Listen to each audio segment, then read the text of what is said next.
Honorable Rasamanikam. Manghana Katanagatmani. I would like to ask the Honorable Prime Minister to inform this House. Number one, the total number of political prisoners in the country and the number of camps they are detained in. Number two, why expedited measures have not been taken yet with regard to their release. Number three, the number of lands occupied by the security forces in each district across the country. And number four, the number of private lands and the lands of the government officers controlled by the security forces. If not, why? අරු කතානායකතුමනි ශ්‍රී ලංකා දණ්ඩ නීති සංග්‍රහය යටතේ හෝ මෙරට පවත්නා වෙනත් කිසියම් නීතියක් යටතේ දඬුවම් ලබා දී ඇති සිරකරුවන් හෝ සැකකරුවන් අතරින් දේශපාලන චෝදනා මත සිරගත කොට ඇති හෝ රඳවා ඇති කිසිවෙකු මේ වන විට ශ්‍රී ලංකා බන්ධනාගාර තුළ නොමැති බවට මේ කරු සභාවට කියන්න කැමැතියි. කරු කතානායකතුමනි දිවයින පුරා දිස්ත්‍රික්ක අනුව ආරක්ෂක හමුදාව විසින් රඳවාගෙන තිබෙන ඉඩම් සම්බන්ධ පිළිතුරු දීම ජාතික ආරක්ෂාව ඉල්ලුම් බලපාන බැවින් මේ සඳහා පිළිතුරු ලබා දීමට නොහැකි බව ආරක්ෂක අමාත්‍යාංශ විසින් දන්වා තිබෙන බව ගරු සභාවට දන්වනවා.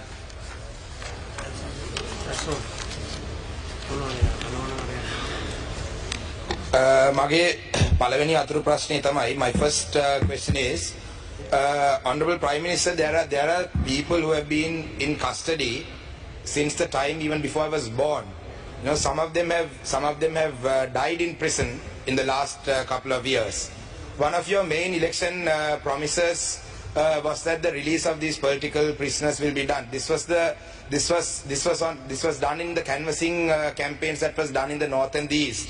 And even Honorable Namal Rajapaksa, when he was released from remand prison, had mentioned that these political prisoners need to be released. At the same time, I need to place it on record that JVP, during the JVP insurrection, people who were arrested were given general amnesty. And also, the Honorable Johnson Fernando mentioned the other day that Pullian was a political prisoner. He was not a political prisoner. He was under arrest for the murder, as charged for murder under suspicion of Joseph Parrasingham. And at the same time, people have been given pardoned. Sergeant Sunil Ratnayaka, who was he was charged with murder and sentenced, and he was pardoned. So why aren't these some of these people? These cases haven't still even been filed, right? They are still being held without they are still being detained without charges being filed. As you may have been aware, we had a campaign called Pottuvil to Polikandi from the 3rd to the 7th last week, and one of the primary requests that were put forward by the people who joined this protest was the release of these political prisoners. And in Kilnochi, there were some people who were relatives of people who had surrendered to the army during the last days of the war in the Wattuwal Palam. And along with them, there were parents of people who were arrested during November 27th last year for posting photos on Facebook. So their genuine concern was that the people who were arrested back in the day and the people who surrendered to the army in 2009, all of them were taken by the armed forces. Likewise, now in November 27th, there were nearly 40 odd youngsters who were arrested for posting photos on Facebook and so on and so forth. And now they are still, no charges have been filed against them as well.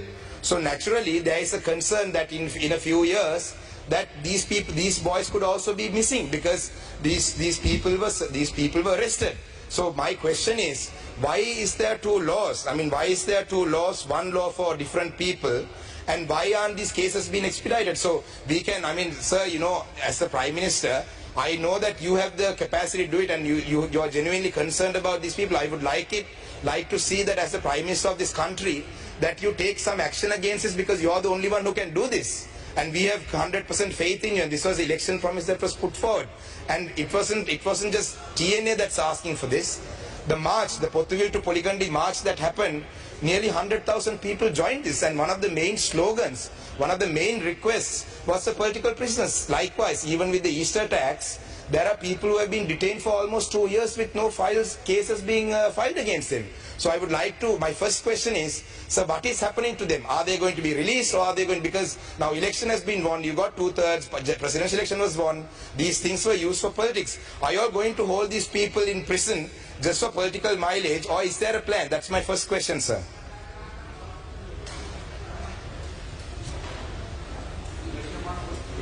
Permission of Honorable Prime Minister, I would like to answer that question of the Honorable Member of the Parliament. First, immediately after the 2009 defeat of the LTT, there were about 12,843 LTT suspects who surrendered to the government. Government rehabilitated them and put them back to the society as a policy. All of them were reintegrated to the society. They were given skill training, and they are now more or less living in harmony with the rest of the people, including 600 child soldiers. So that's the policy of the government throughout has been. As the Honourable Prime Minister very clearly explained, there are no political prisoners in this country detained anywhere. But there are few people who have been detained or their cases are pending, charged under Prevention of Terrorism Order. I would like to bring it to the attention of the Honourable Speaker and also the Honourable Member of the Parliament. I submitted that list consequent to a question raised by Honourable Suren Raghavan few days ago. I will resubmit that and give you a copy of that. All those people who have been either detained or their cases are pending, for your information. And furthermore, Honourable Member, on the direction of the His Excellency the President and the Honourable Prime Minister, about a couple of weeks ago, I myself and the Minister in charge of Public Security had a discussion with the Honourable Attorney General and also His Lordship the Chief Justice of your concern. One is how to expedite those cases. We also believe those cases has to be quickly disposed of. You can't eternally keep them on remand.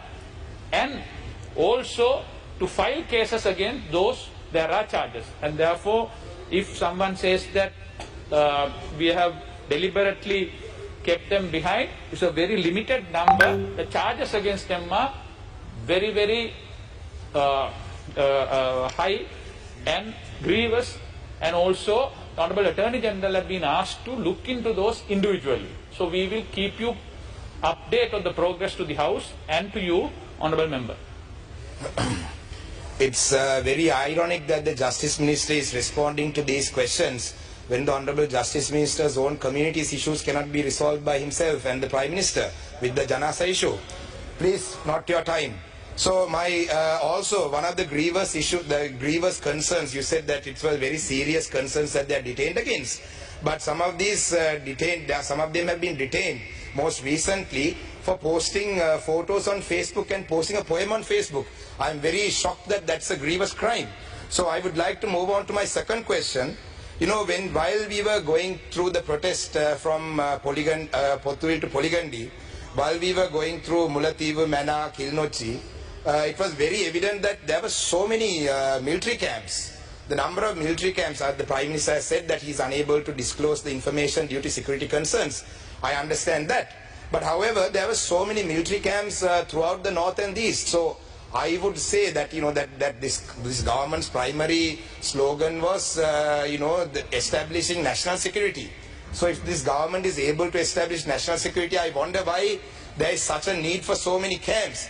But at the same time, why aren't we worried about setting up some camps in Colombo and Hambantota, because like I mentioned in my parliamentary speeches, Tamils and Muslims in this country are not the threat to this government in the near future.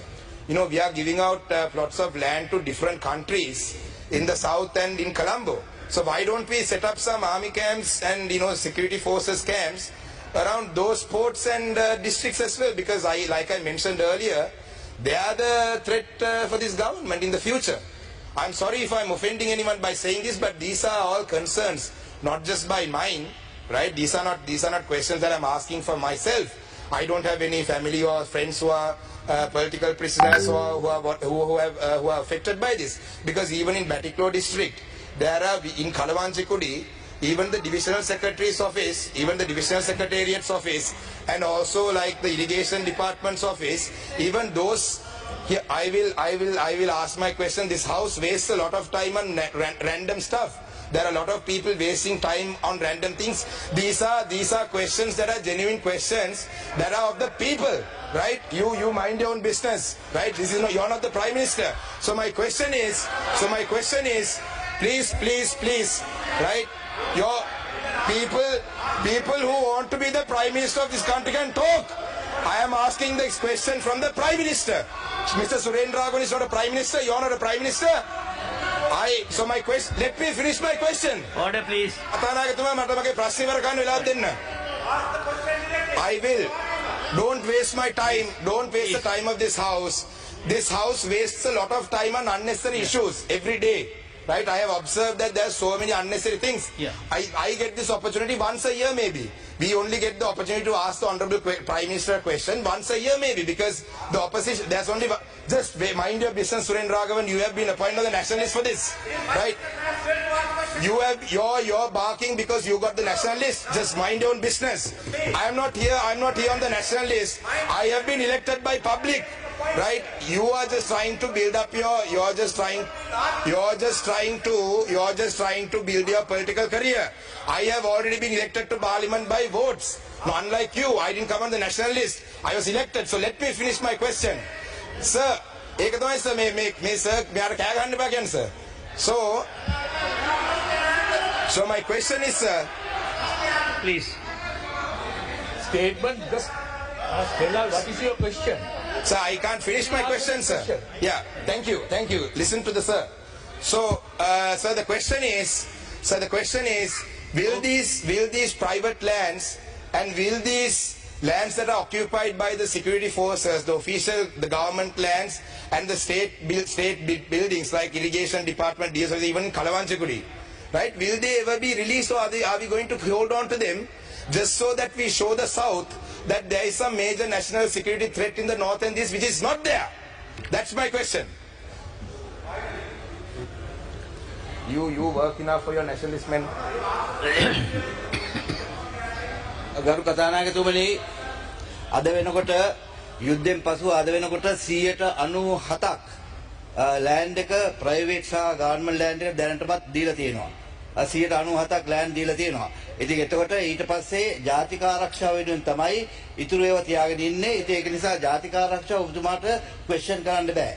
ඒක ඇවිල්ලා ආරක්ෂක අමාත්‍යාංශය මගින් බුද්ධිතොරතුරු මගින් අරන් තියෙන පණිවිඩ ඒ අනුව තමයි. නමුත් දැනට 96ක් 95ක් සහ 96ක් අතර සීලම ඉඩම් දීලා තියෙනවා අනිත් නිලධාරීන්ට සහ පුද්ගලික සහ රජයේ ඉඩම් ලබා දීලා තියෙන. ඒකින්ද ඒ වගේ අසත්‍ය ප්‍රකාශ ඔබතුමා මේ සභාවේදී කරන්න එපා.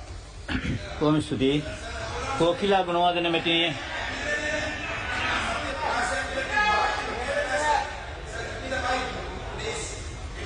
You have finished your questions. Yes, Rasamanikam. Yeah, Honorable Rasamanikam. Yeah, sir, that you can't mention that it's not true. There are lands. You just came into the house. You just walked in. You didn't listen to the entire question, right? Right? So don't say that I'm lying. Okay, so sir, that's it. Thank you, sir. I just wanted to make my point that I wasn't lying. That he just walked in. He didn't even listen to the entire question, sir. That's it. Thank you. Thank you.